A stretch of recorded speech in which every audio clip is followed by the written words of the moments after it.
Dunia medsos memang bisa sangat brutal. Dan kalau kamu masih suka playing victim, sebaiknya jangan. Jangan memulai juga topik-topik yang akan memancing komentar pedas. Halo, saya Fedi Nuril. Tanya saya apa saja.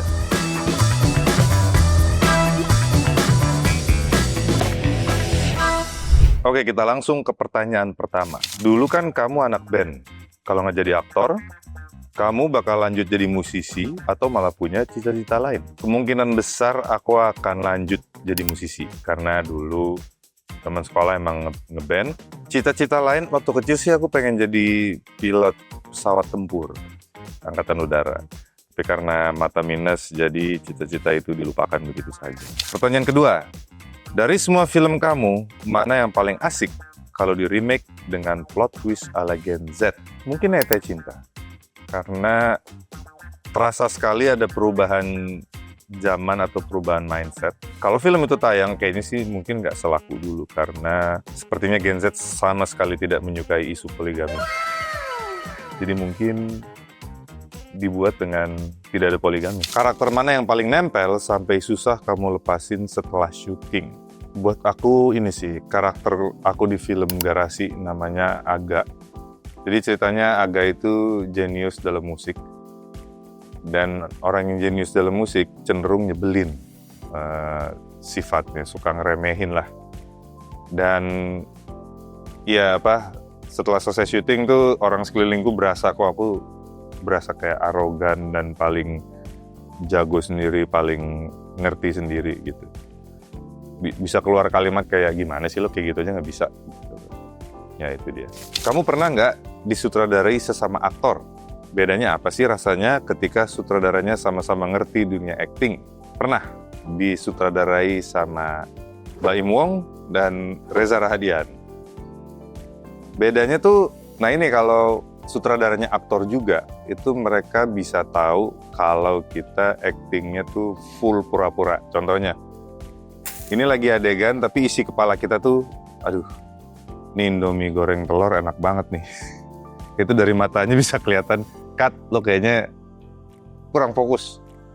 Gitu.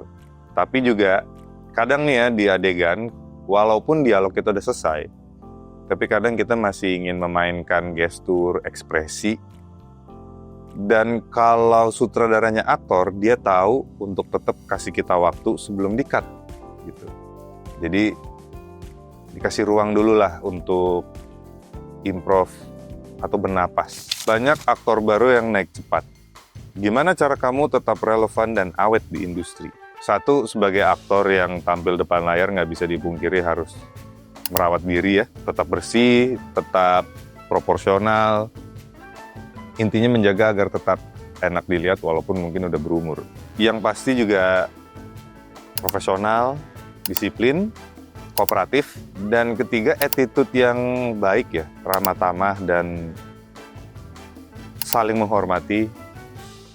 Keempat, kemampuan untuk memilih film yang tidak hanya ceritanya bagus, tapi kemungkinan besar akan laku.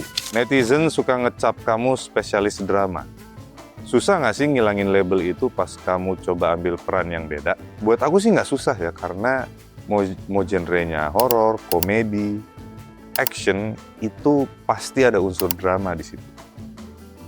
Dan aku memang sebagai aktor ingin lebih dikenalnya sebagai spesialis drama, karena itulah acting atau cerita yang benar-benar akan menyentuh hati penonton gitu.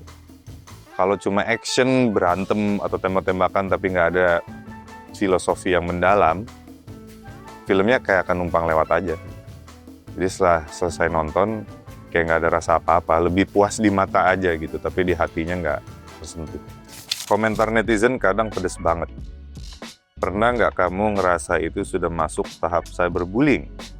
Dan gimana cara kamu jaga mental? Sebenarnya komentar pedes ini udah masuk cyberbullying ya. Tapi itu kembali ke mindset. Dunia medsos memang bisa sangat brutal. Dan kalau kamu masih suka playing victim, sebaiknya jangan. Bukan di situ tempat mencari pencerahan atau hiburan gitu. Karena netizen tuh bisa punya pendapat terhadap hal apapun. Kalau memang nggak siap dikomentarin pedes, jangan memulai juga topik-topik yang akan memancing komentar pedes. Dan gimana cara aku jaga mental? Sebenarnya ada keuntungan genetik sih. Jadi hasil tes personality aku tuh, aku koleris. Dan kelebihan koleris itu memang tidak mudah tersinggung. Kalau diledek atau dimaki atau dihina. Dan ini nggak bisa diajarin atau ditransfer ke orang lain gitu. Tapi kalau misalnya memang ada yang nyelkit atau bikin marah ya, taruh dulu handphonenya, relax dulu, dan aku suka menganjurkan untuk melakukan latihan pernapasan. Kayak tarik napas 4 detik, tahan 7 detik, buang napas 8 detik, selama 10 menit buat nurunin tensi atau emosi setelah baca komentar atau kadang komentar itu kan nggak cuma diarahin ke kita bisa lihat orang lagi ribut dan kita jadi ikutan emosi. Nah itu ya, taruh handphonenya dan ngelakuin hal lain aja yang bisa bikin kamu tenang. Terima kasih sudah bertanya.